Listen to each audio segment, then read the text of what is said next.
Hello my friends, welcome to another episode of Warhammer 40,000 Inquisitor Martyr. My name is Wilfred. So this day seems like I'm on the road to share with you yet another Void Crusade Supreme mission, and this time around is the Viridian Void Crusade. Not just any Viridian Void Crusade, but the one with the maledictive affix to it.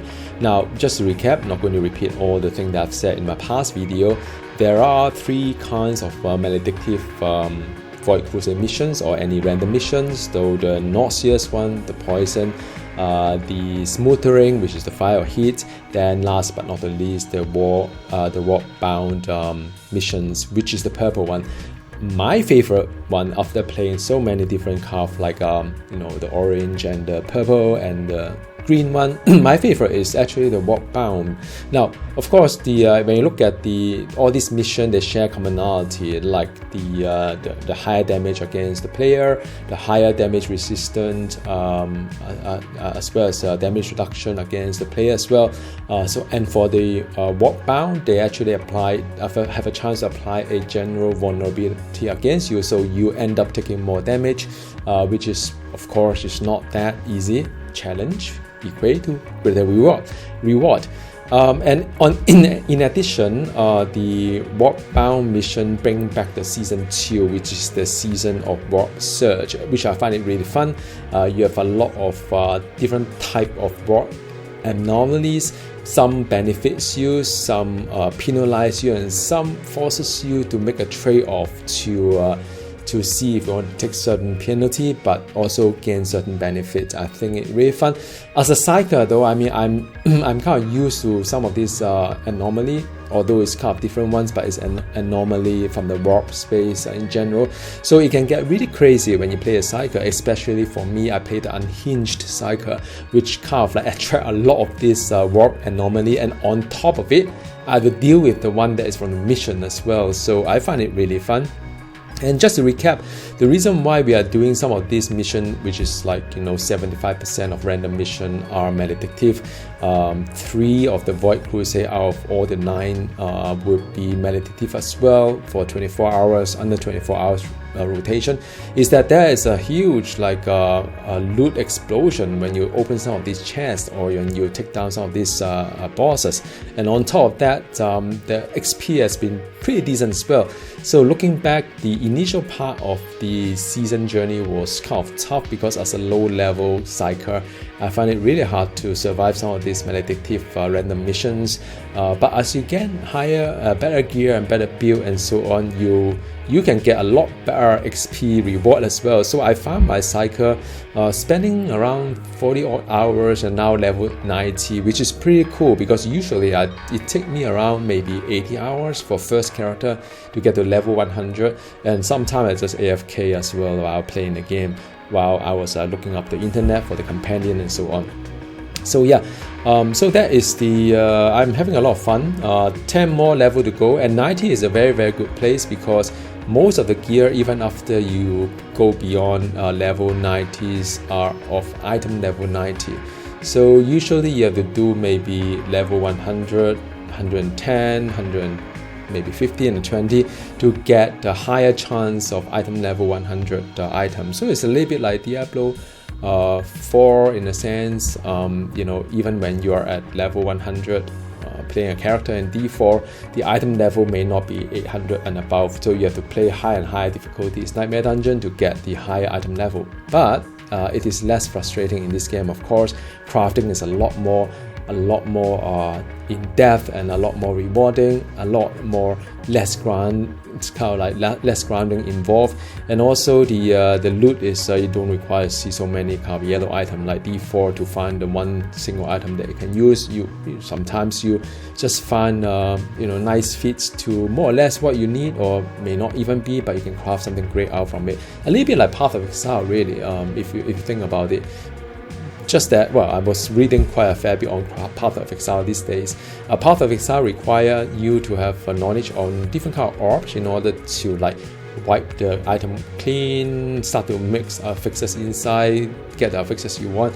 Well, this game doesn't require you to do all these different orbs, to do all these features, but they allow you the flexibility to wipe most of the stats clean and to roll the affixes that you want, even the range that you want as well. So it's really cool. I love it a lot. So now they are comparing this Psyker, which is the one doing the level 100 Void Crusade, when my Psyker was level 90, which is 10 level above. Usually I do about 10 level at the end game, but this is not even end game yet.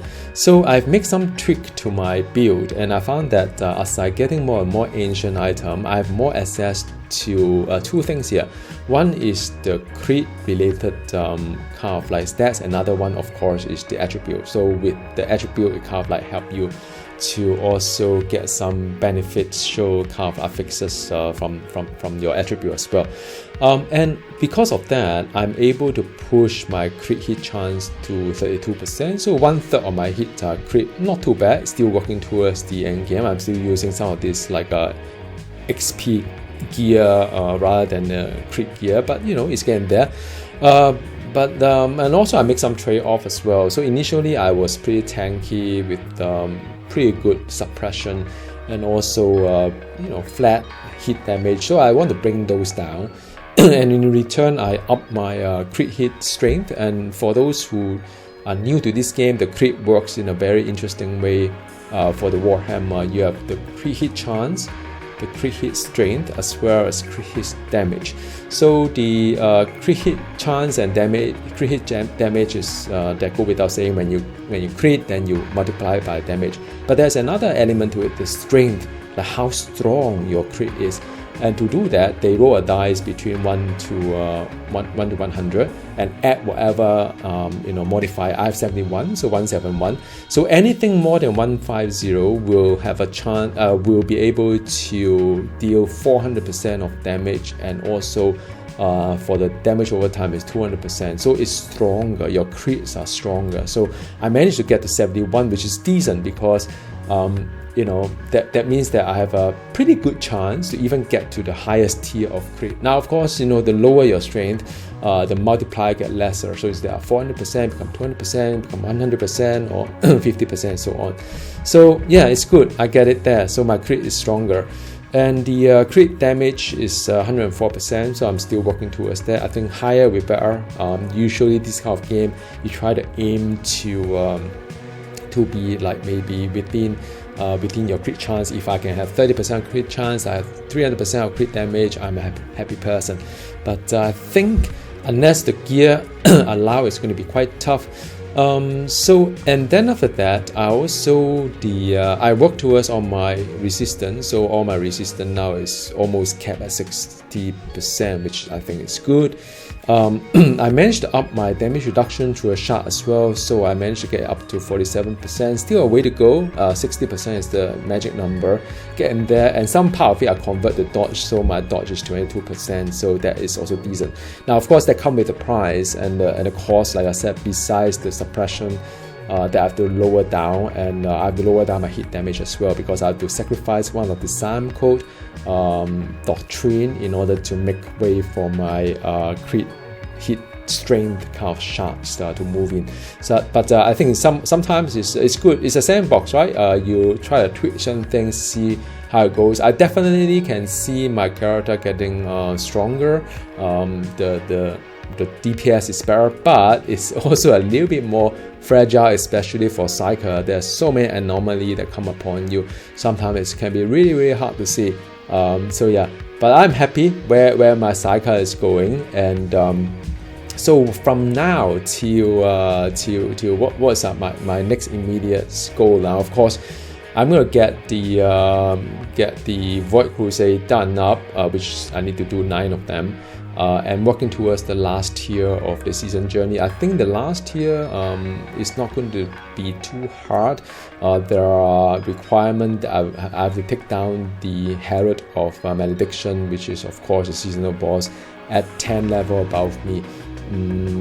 I think I can do it, but I found that the Heralds are really one of the hardest boss right in this season. So still have a little bit of work towards it, but that's fine. Sometimes you just have a goal to work towards. So anyway, thank you very much for watching, and I'll post more videos once I get to towards the end of the journey. Alright, see you. Bye.